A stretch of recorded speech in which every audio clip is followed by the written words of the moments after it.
Hey, what is up, everybody? This is Steve Breach coming to you here today, March 4th. WWE has officially announced that Paul Heyman's going into the WWE Hall of Fame. This has been a long time coming for Paul Heyman. He's one of the best owners slash managers. He's worn a lot of hats in his days. I think most people would know him for what he's been doing with Roman Reigns. Not only with that, his time with CM Punk, he had that time with Cesaro, Brock Lesnar.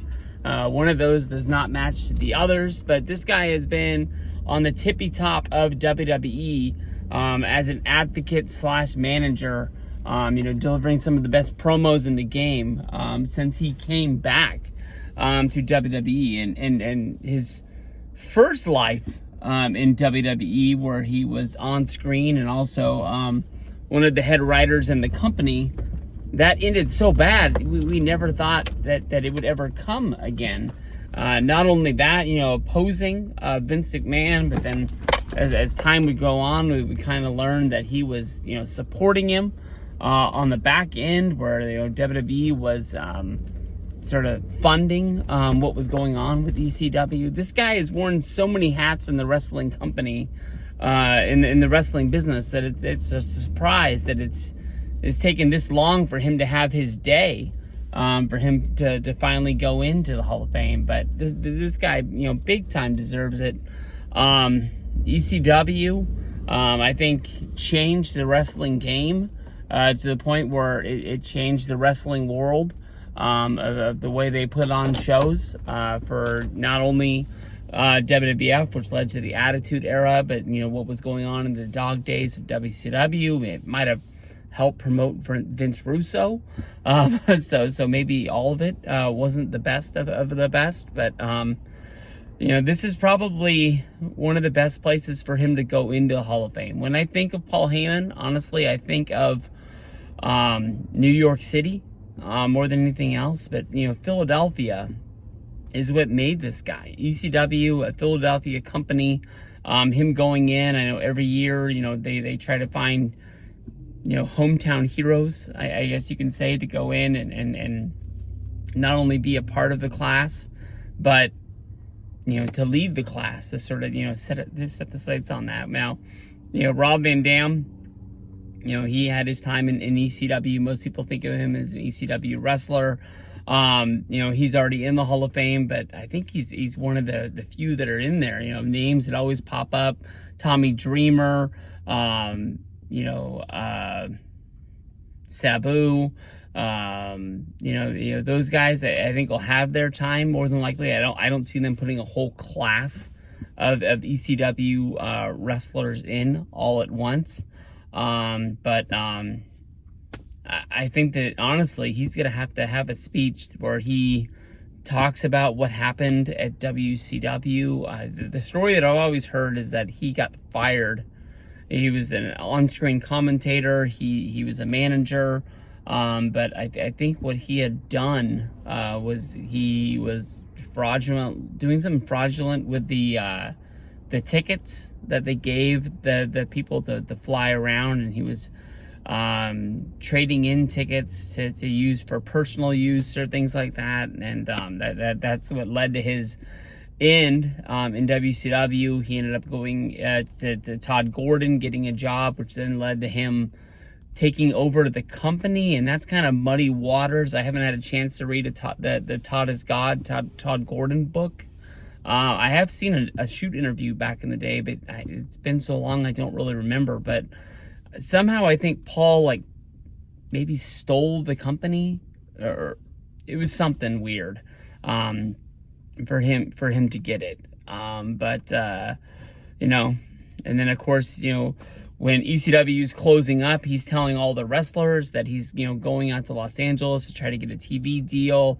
They had just got a video game deal, and it was supposed to be like the tide was starting to turn for ECW, and they were going to start becoming a bigger company. Instead, they get sunk in the water. I don't even really know what deal it really was. It just was a company that never really had a ton of money, and then when money was starting to come into the company with them selling pay-per-views and DVDs and VHSs. They had their own magazine.